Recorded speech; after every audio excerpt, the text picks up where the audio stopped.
प्राण प्रतिष्ठा के बाद जब मूर्ति को कांच दिखाया जाता है तो वह टूट जाता है। अयोध्या में प्रभु श्री राम की प्रतिमा के सामने नहीं टूट पाया कांच। अब सबसे बड़ा सवाल यह है कि क्या प्रभु श्री राम की प्राण प्रतिष्ठा सफल नहीं हो पाई है? आखिर क्यों प्रभु श्री राम की मूर्ति के सामने कांच नहीं टूट पाया? यह सब जानने से पहले आपको बता दें कि जब भी किसी भी मूर्ति का प्राण प्रतिष्ठा किया जाता है, पूजा पाठ जब संपन्न हो जाता है और उसके बाद में मूर्ति का आँख खोला जाता है जिस पर पट्टी बांधा होता है, खासकर यह पट्टी लाल या काला रंग का इस्तेमाल किया जाता है, और जब मूर्ति के आंखों से पट्टी को हटाया जाता है तो सामने रखा कांच टूट जाता है। अब चलिए हम आपको ऐसा उदाहरण दिखाते हैं जिसके बाद में आपकी आंखों से भी पट्टी हट जाएंगे। यहाँ पर दुर्गा जी की मूर्ति की प्राण प्रतिष्ठा की गई। जैसा कि आप यहाँ पर देख सकते हैं कि जैसे ही माता दुर्गा का आंख खोला गया, सामने हाथों में रखा कांच चकनाचूर हो गया। ठीक इसी प्रकार एक और मूर्ति में चमत्कार देखने को मिला, जहाँ पर आप देख सकते हैं कि आंखों से जब पट्टी को हटाया जाता है तो सामने रखा कांच टूट जाता है। हालांकि कई लोग इस पर विश्वास नहीं करते हैं, कुछ लोग इसे कैमरे का कमाल मानते हैं, लेकिन इस वीडियो को जरा गौर से देखिए, जहां पर मूर्ति का प्राण प्रतिष्ठा किया गया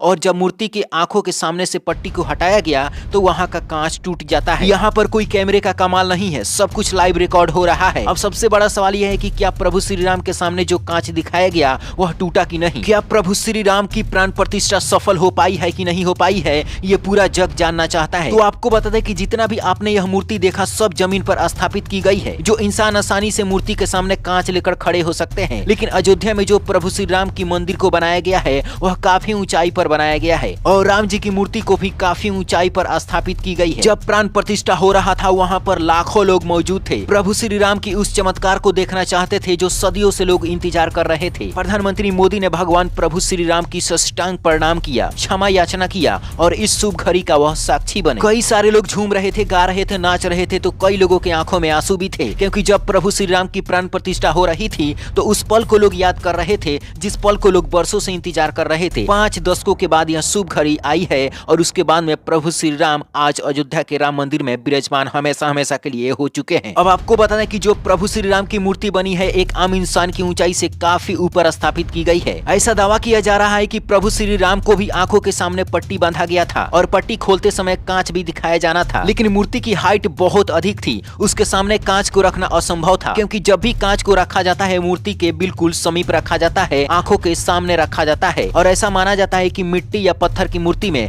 जब प्राण प्रतिष्ठा होती है तो उसमें जान आ जाती है। जब मूर्ति की आंखों से पट्टी को हटाया जाता है तो उसमें से एक शक्ति निकलती है जिस शक्ति को एक आम इंसान नहीं झेल सकता है, और इसीलिए मूर्ति को ही खुद का चेहरा दिखाया जाता है, क्योंकि भगवान ही खुद अपनी शक्ति को रोक सकते हैं। प्रभु श्री राम की मूर्ति काफी ऊंचाई पर होने की वजह से अयोध्या में कांच नहीं दिखाया गया और इसीलिए वहाँ पर कांच नहीं टूट सका। हालांकि ऐसा दावा किया जा रहा है कि जब प्राण प्रतिष्ठा हो गई तो मूर्ति से पसीना निकलता हुआ दिखाई दिया, प्रभु श्री राम की आंखों में हलचल दिखाई दिया और होठों पर मुस्कान भी दिखाई दिया। हालांकि इस बात में कितनी सच्चाई है हम इसकी पुष्टि नहीं करते हैं, लेकिन ऐसा माना जाता है कि जब किसी मूर्ति का प्राण प्रतिष्ठा किया जाता है और उसमें इस प्रकार से संकेत दिखाई देते हैं तो उस पूजा पाठ को सफल माना जाता है। अब प्राण प्रतिष्ठा के बाद आज लाखों लोग प्रभु श्री राम के दर्शन कर रहे हैं। अगर आप भी अयोध्या जाना चाहते हैं तो आज से प्रभु श्री राम की द्वार खोल दी गई है, आप वहाँ पर जाकर दर्शन कर सकते हैं। अगर आप भी प्रभु श्री राम से प्यार करते हैं तो कमेंट बॉक्स में जय श्री राम जरूर लिखें और इस वीडियो को अपने दोस्तों के पास जरूर पहुँचाएं। Bureau report, Black Bharat TV.